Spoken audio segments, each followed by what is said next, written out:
Bonsoir mesdames, bonsoir messieurs, bienvenue aux 20h sur Canal 2 International. D'abord les titres, la Chine et la Finlande s'installent dans la capitale économique Douala. Les consuls honoraires ont été installés ce jour. Le CERAC, le Cercle des Amis du Cameroun et la Première Dame Chantal Biya, préoccupés par les problèmes de la jeunesse, nous irons à Yaoundé rejoindre nos correspondants. Au Gabon, Jean Ping, l'ancien patron de la diplomatie, rejoint les rangs de l'opposition, une situation qui redéfinit profondément la carte politique du Gabon.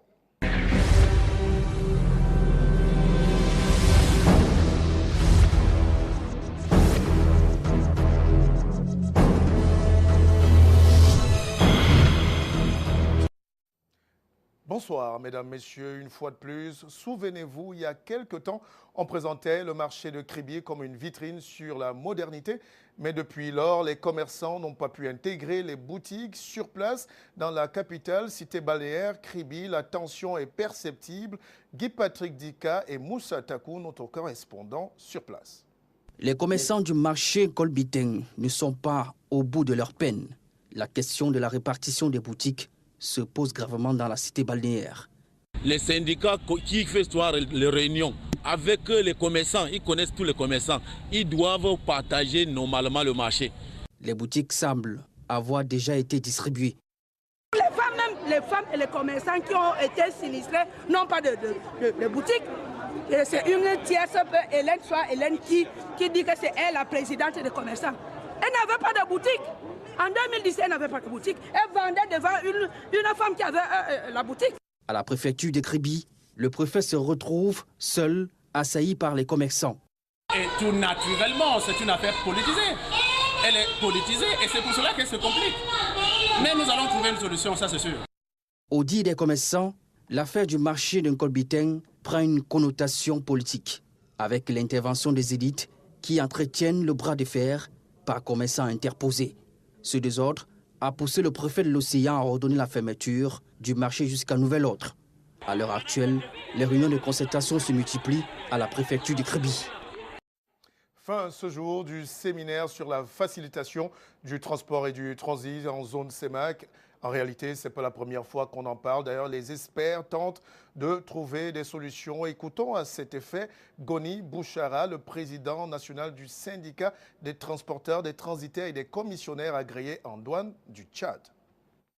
En ce qui concerne le corridor Douala-N'Djamena, il y a des petits problèmes, des problèmes dans divers sens.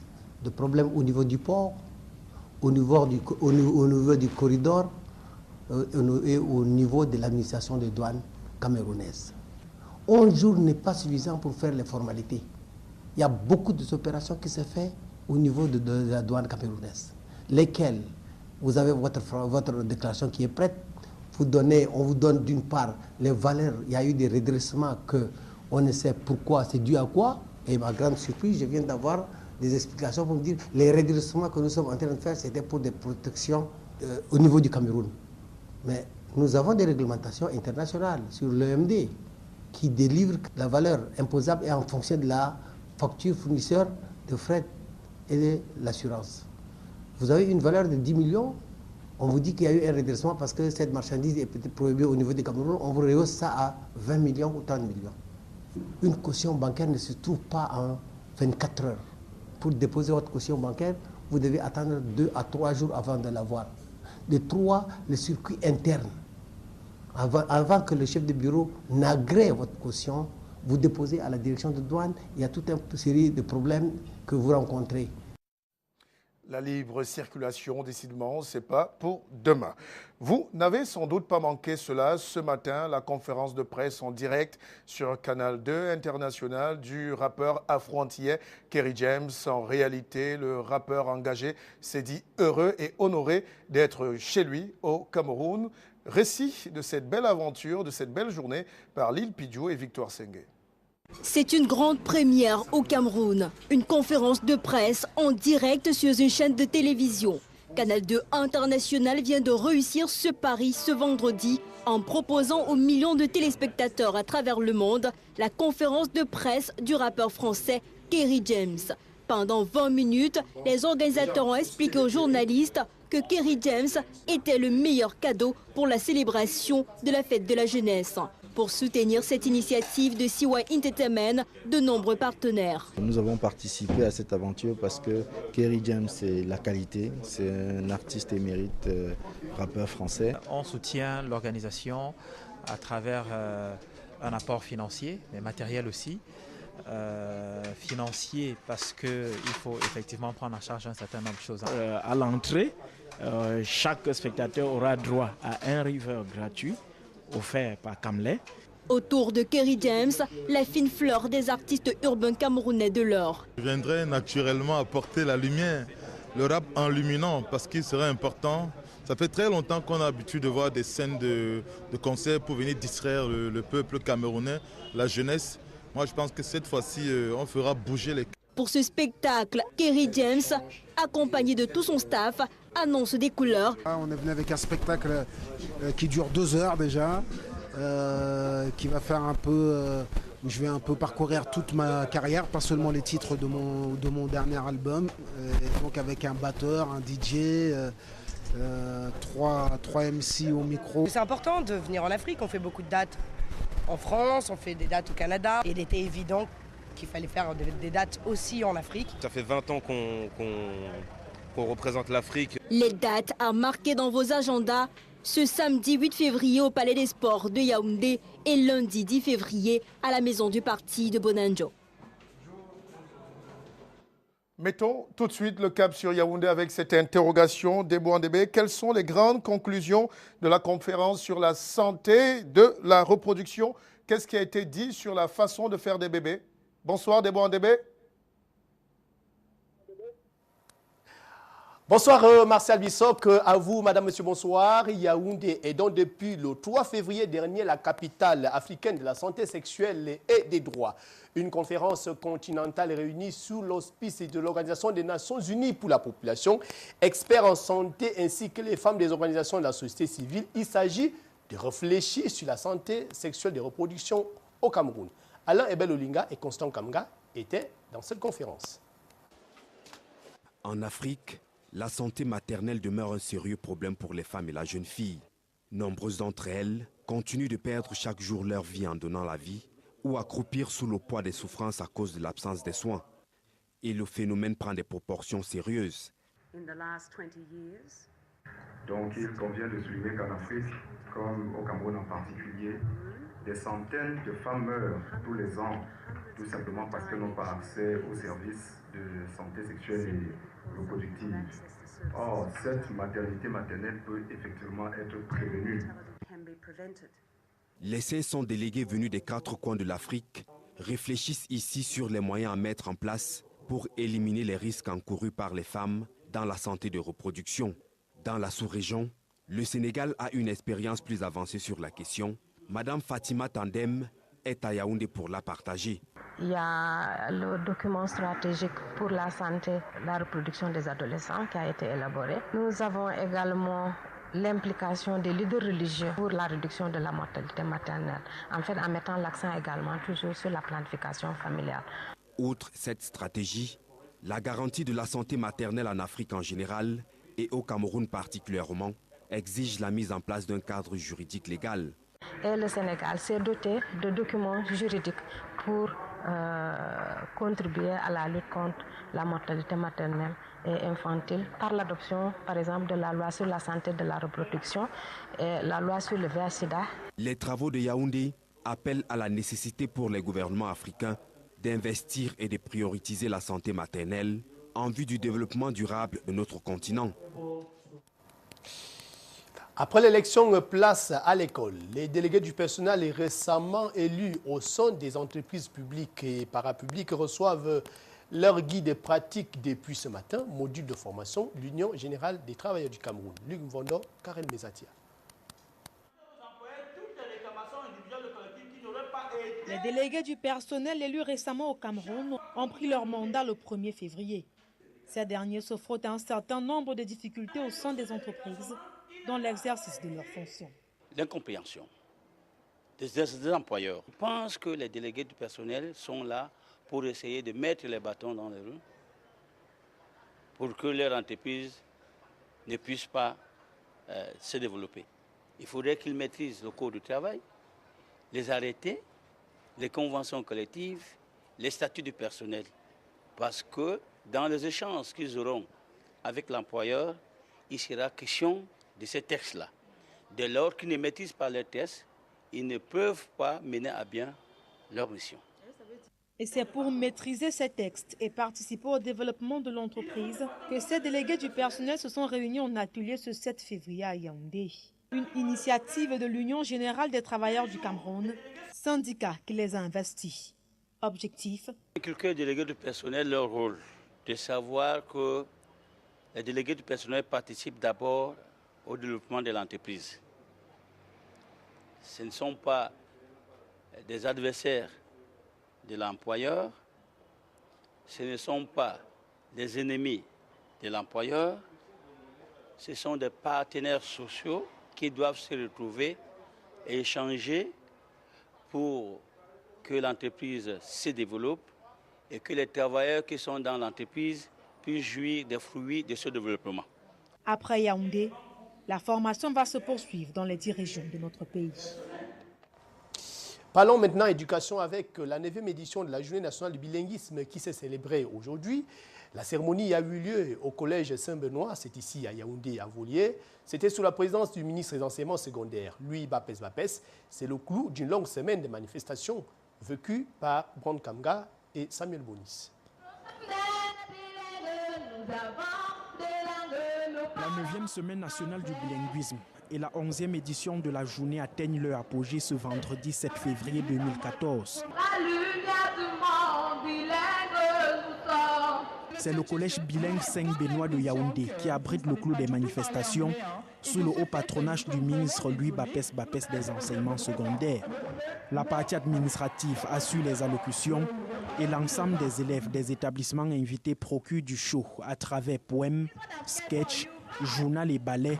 Ceci dans la promotion du bilinguisme, un atout pour un Cameroun émergent, thème de l'édition 2014. Nous célébrons l'excellence et les efforts de tous, à savoir les pouvoirs publics, les éducateurs, les apprenants et toutes les autres composantes sociales en vue de soutenir la marche du Cameroun vers l'émergence.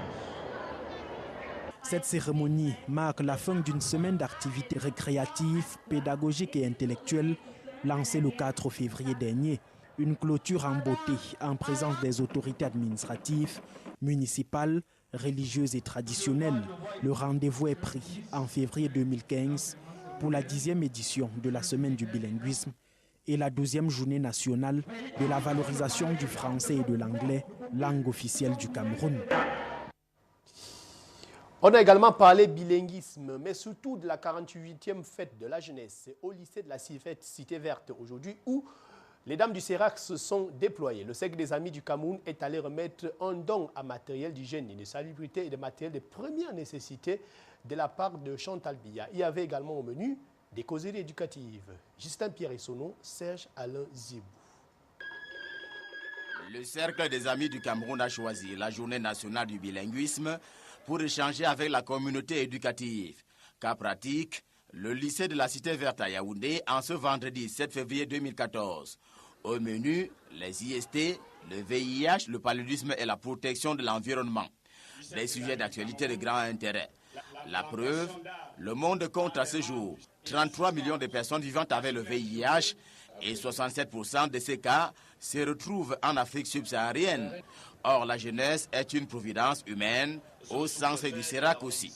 Au-delà de sa volonté de les sensibiliser aux ravages causés par les IST-MST, le VIH-Sida et le paludisme, ainsi qu'à l'impérieuse nécessité de préserver l'environnement, Madame Chantal Biya a tenu à témoigner aux jeunes du lycée de la Cité Verte l'affection maternelle qu'elle leur porte et son désir de les voir en bonne santé. Malgré la mouvance de la 48e édition de la Fête nationale de la jeunesse, les élèves, les bons, disent ne pas perdre les bonnes habitudes. Non, on nous a aussi dit que pour prévenir le sida, nous devons éviter les rapports sexuels non protégés. Il faut s'abstenir, il faut être sincère avec son partenaire, donc ne pas changer de partenaire. En plus, le CERAC a à ce jour fait un don aux apprenants et encadreurs du lycée de la Cité Verte. Un don constitué des plants d'arbustes, du matériel didactique, des produits d'entretien et pharmaceutiques. Nous avons formé, nous avons fait un séminaire avec les formateurs en prélude à cette cérémonie.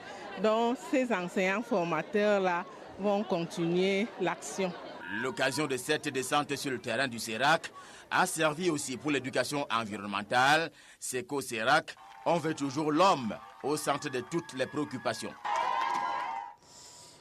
Le retour de l'info à Douala, c'est toujours dans la mouvance de la fête de la jeunesse, 48e édition, avec ces jeunes, Martial Bissot, qui ont découvert la base navale de Douala. Effectivement, Debo Andébé, des jeunes qui vont à la découverte de la base navale, qui flirtent un peu avec l'univers maritime, c'était ce jour.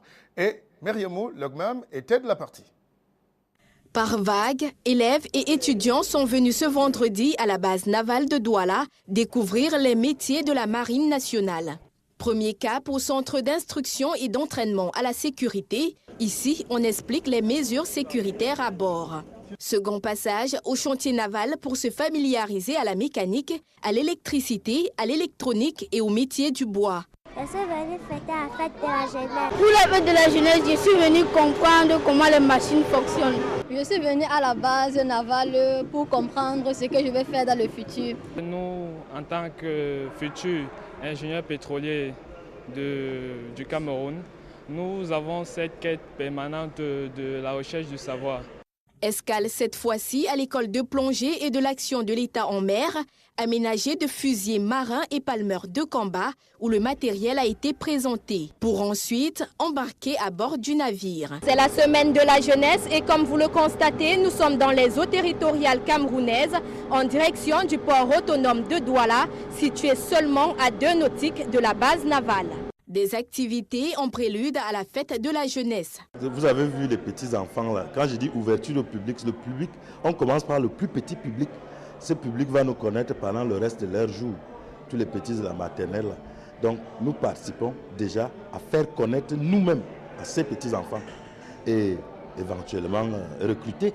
La journée portes ouvertes aura aussi permis d'apprécier le déploiement de l'armée marine. Parlons de diplomatie. Dans ce journal, les consuls de Chine et de Finlande ont reçu officiellement leur exéquatur ce matin à Douala, une cérémonie protocolaire et riche en couleurs à laquelle a assisté Cathy Toulou-Elanga. Dans un contexte où la diversification de la coopération Chine-Cameroun bat son plein, Xiao Ming, consul de la République de Chine, a reçu l'exéquatur des mains du gouverneur de la région du littoral. Tout comme lui, Paavo Urjana Huiro, consul honoraire de Finlande, a également été honoré. 2 pays amis pour le Cameroun, dont les échanges seront davantage soutenus sur le plan économique. Depuis la mise sur pied de la commission mixte sino-camerounaise à Beijing, qui se veut une plateforme de partage économique, l'Empire du Milieu n'a cessé d'accompagner le Cameroun dans des actions qui concourent à l'émergence. La Finlande, de son côté, n'est pas en marge de ces pays qui de plus en plus courtisent le Cameroun. Les rapports de partenariat entre nos 2 pays, dont la base a été jetée et constamment consolidée, comme vous le savez, par nos dirigeants des 2 pays, sont toujours au pot fixe. Et deuxièmement, je constate qu'il existe une énorme potentialité et une énorme complémentarité économique entre nos 2 pays.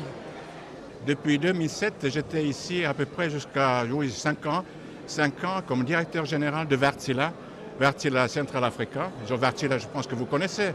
On a construit toutes les centrales électriques thermiques ici au Cameroun, Kribi, Dibamba, Limbe, etc., etc.